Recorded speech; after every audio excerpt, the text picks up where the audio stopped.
toutes et à tous, on se retrouve aujourd'hui pour une nouvelle vidéo. Aujourd'hui, je vais vous donner 10 astuces pour donner un peu plus de rythme à votre récit quand vous êtes en phase de réécriture, correction, relecture, enfin tout ça. En gros, votre texte est écrit et maintenant vous cherchez à le pimper un peu, à le modifier un petit peu, à lui donner comme ça un peu plus de rythme. Et ces 10 astuces vont être là pour ça. J'ai découpé ces 8 astuces en 3 catégories. La première catégorie concerne la construction du récit, la deuxième catégorie, tout ce qui touche aux descriptions, et la troisième, tout ce qui touche à la syntaxe. Avant de commencer, comme d'habitude, tous mes conseils sont là pour être pris, regardés, jetés potentiellement. Ne prenez pas tout au pied de la lettre. Il y a forcément des choses qui vont vous intéresser, d'autres qui ne correspondront pas à votre style. Faites le tri, vous avez totalement raison de ne pas tout prendre ce que vous trouvez sur internet, c'est totalement normal. Donc voilà, je suis juste là pour vous donner ces astuces-là et après, si elles vous intéressent, vous les récupérez. Si ça ne vous intéresse pas, vous passez à la suite. Et puis juste avant de commencer, n'hésitez pas à mettre un petit pouce bleu juste là et puis à vous abonner de l'autre côté. Première catégorie, donc des astuces qui vont correspondre à la construction. Première astuce, vérifiez, supprimez vos débuts et fins de chapitres et de dialogues. Souvent, quand on écrit, il y a des passages, souvent au début des chapitres et à la fin des chapitres, qui sont pas forcément nécessaires. On a tendance à remplir un peu, tout simplement parce qu'on reprend un peu le contact avec l'histoire à chaque début de chapitre. Et du coup, souvent en relecture, ce qu'il faut faire, ça va être tout simplement de reprendre ces chapitres. Et souvent, vous allez vous rendre compte que potentiellement, les 2-3 premiers paragraphes de vos chapitres ne sont pas forcément nécessaires au bon déroulement de l'histoire et ils ne font que l'alourdir. Alors, ça, c'est de façon générale. Là encore, il y a certainement des fois où ils seront absolument nécessaires et même des fois, il faudra que vous étoffiez un peu les choses pour que vous compreniez. Mais tout ça pour dire que pensez à regarder vos débuts et fins de chapitre et à checker ça parce que souvent, ça peut ralentir le rythme de votre texte. De la même manière, les débuts et fins de dialogue sont souvent un petit peu chaotiques. Vous allez pouvoir des fois commencer par « Salut, ça va, machin, truc chouette ». Ça, souvent, vous pouvez le zapper. Une fois que vous avez montré comment vos personnages se rencontraient, se saluaient, c'est bon, c'est fini. Les prochains dialogues, vous ne serez pas obligé de le mettre. Donc, clairement, voilà, checker chapitre et dialogue à la recherche, effectivement, de ces débuts et de ces fins qui sont parfois un peu longuettes. Deuxième astuce par rapport à ça, ça va être justement de varier vos débuts et fins de chapitres. Si vous commencez tous vos chapitres de la même façon, par exemple par une description, ça va être un peu plan-plan. L'idée, ça va être effectivement de varier ça, des fois commencer par un dialogue, des fois commencer par une action, des fois commencer par une description. Et tout ça, ça va vous permettre de faire des enchaînements assez sympathiques. De la même manière, faites ça aussi pour vos scènes, puisque ça va dépendre un peu comment vous découpez. Moi, je sais que mon récit, je le découpe toujours en paragraphes, en scènes et en chapitres, voire parfois en actes quand mes textes sont plus gros. Mais du coup, en général, voilà, ces 3 entités-là, c'est effectivement paragraphe, scène, chapitre. Et du coup, ces 3 trucs-là doivent démarrer de façon assez variée pour que ça soit vivant. Troisième point, dans votre construction, évitez tout ce qui va être redite. Ça peut arriver parfois sur certains textes qu'on va dire, on va vivre un truc et puis après notre personnage va aller le répéter. Par exemple, il vit quelque chose et puis voilà, il avance dans l'histoire et il raconte ce qui s'est passé.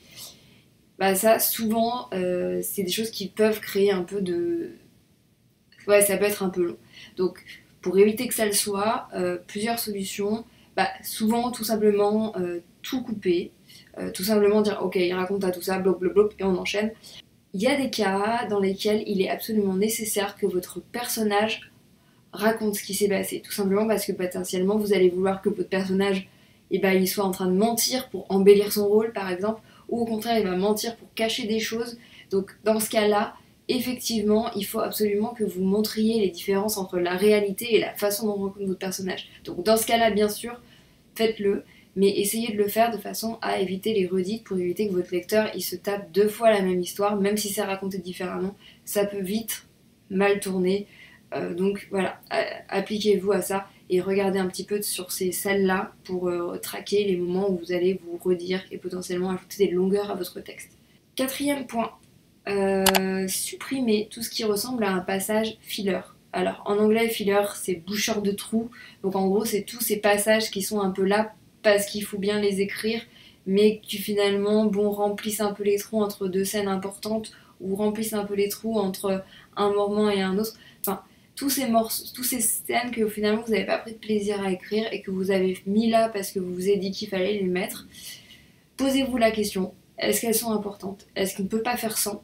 Et potentiellement, est-ce qu'on ne peut pas plutôt leur donner un autre usage, de façon à ce qu'elles ne soient plus filler, mais bien qu'elles aient un rôle et que ça soit un petit peu sympathique, quoi. Parce qu'en ce moment, je pense à Naruto qui passe sur Game One, et clairement, tout ce qui est animé, ils sont un peu spécialistes en filler.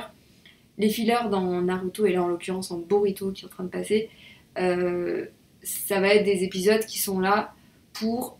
Alors bien sûr, ils sont là pour remplir entre deux phases importantes de l'histoire, mais en fait, ils sont aussi là pour développer les personnages, permettre de comprendre un peu mieux les relations qui existent entre les personnages, ajouter d'autres facettes aux personnages. Donc clairement, moi, c'est vers ça que je vous conseille d'aller, c'est-à-dire en fait développer un petit peu ces passages un petit peu que vous avez mis là parce que vous savez qu'il en fallait un, mais que vous avez pris aucun plaisir à faire. Essayez de voir si vous ne pouvez pas les développer, soit en ajoutant des intrigues secondaires, soit en développant un peu plus vos personnages, soit voilà, enfin il y a plusieurs solutions pour le faire. Clairement, quand vous vous ennuyez à écrire un passage, vous pouvez être sûr que votre lecteur va aussi s'ennuyer.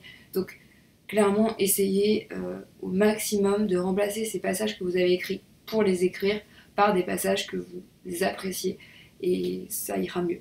Normalement, ça passera mieux. Ne serait-ce que pour vous quand vous allez faire la 15e relecture de votre texte. Cinquième conseil lié à la construction de votre texte. Essayez d'intégrer naturellement toutes les phases d'explication. Ce que j'entends phase d'explication, c'est notamment dans tout ce qui va être texte de fantasy, de fantastique, tous ces moments où en fait vous essayez d'inculquer au lecteur des choses, des règles de l'environnement. Ça peut vite être un petit peu barbant. Je pense par exemple à Tolkien avec son Silmarillion. Il arrive, il met ses gros sabots et il te balance 450 pages d'explications sur comment fonctionne le monde. Ça, c'est quelque chose qui est passé et quand il a publié son texte il y a maintenant très longtemps et ça passe en high fantasy. Clairement, aujourd'hui, c'est quand même plus difficile à avaler. Dans la majorité des textes qui sortent aujourd'hui, on n'a plus forcément ce type de fonctionnement. Donc en fait, clairement, bon alors là, le Silmarillion, c'est vraiment un exemple plus. Maintenant, je pense que vous avez tous en tête des passages de texte ou de film où pendant X minutes, il y a un personnage qui vous fait un monologue sur le fonctionnement de l'histoire, le fonctionnement d'un événement, le fonctionnement d'une magie ou des choses comme ça. Et clairement, c'est pas forcément ces passages-là qu'on préfère en tant que lecteur. Je trouve qu'en tant que lecteur, ce qui est plus sympa, c'est de plonger finalement dans les règles, dans les limites de l'environnement et de les découvrir au fur et à mesure pour éviter qu'on s'en prenne tout dans la face en termes d'explication.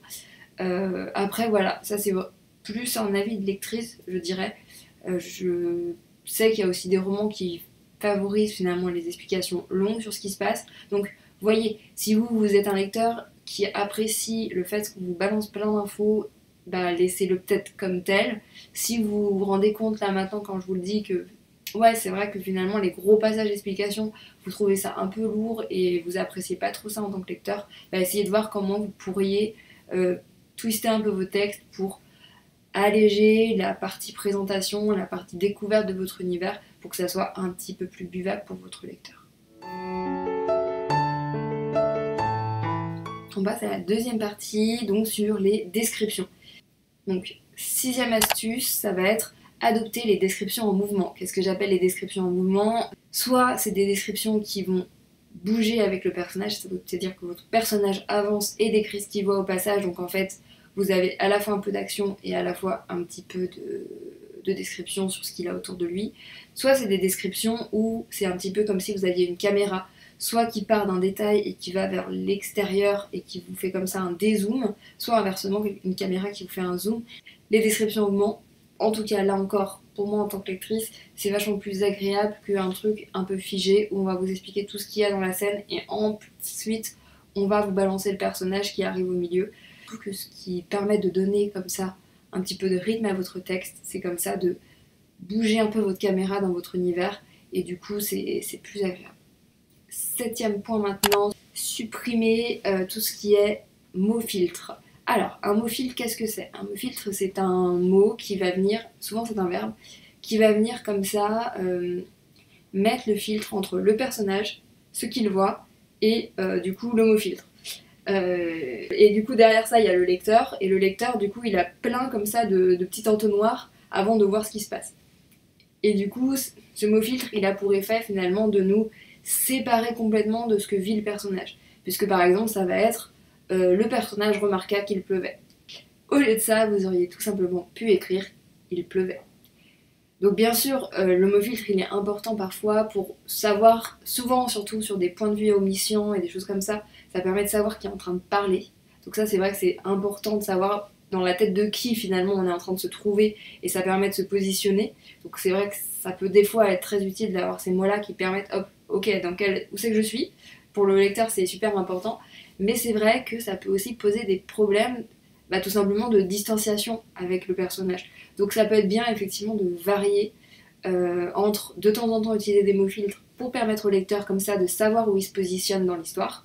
Et une fois que le lecteur sait où il est, dans quelle tête il est, dans quelle histoire il est, enlever ces mots filtres qui sont là juste pour faire une sorte de tampon entre le personnage et le lecteur.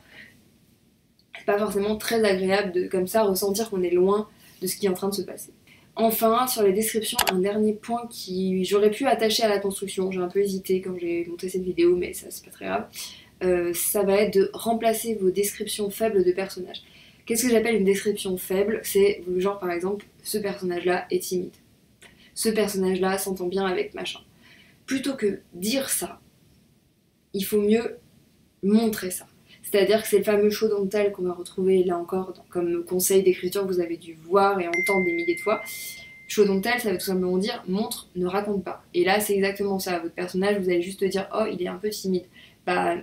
Ouais, bon, ok, mais c'est un peu faible. Vous pouvez vous permettre de le dire peut-être pour un personnage secondaire et encore. Ce qu'il faut mieux montrer, ça va être par exemple un personnage qui transpire, qui bégaye, qui est mal à l'aise, un personnage qui est un petit peu en retrait. Ok, le lecteur il est pas bête, vous lui dites ce personnage-là restait très en retrait, il rougissait à partir du moment où vous lui parlez. C'est bon, le personnage est timide, ok, le lecteur il va comprendre assez facilement. Et ça, de montrer ces actions-là, de mettre en scène des personnages dans leurs défauts, dans leurs qualités, ça va permettre de les décrire de façon beaucoup plus précise que juste avec comme ça des mots et des adjectifs. Donc clairement, essayez un maximum de remplacer tout ce qui est descriptions qui sont un petit peu qui sont un petit peu bateaux, on va dire, par plutôt des scènes et par plutôt des moments en fait d'action où votre personnage est vraiment mis face à ses difficultés, face à ses défauts. Comme ça, au moins, c'est bon, le lecteur il va vite les comprendre. On arrive sur la dernière partie de cette vidéo, sur la partie des upgrades que vous pouvez faire au niveau de la syntaxe. Donc là, pour ça, j'ai deux astuces qui vont vous permettre d'accélérer le rythme de votre texte.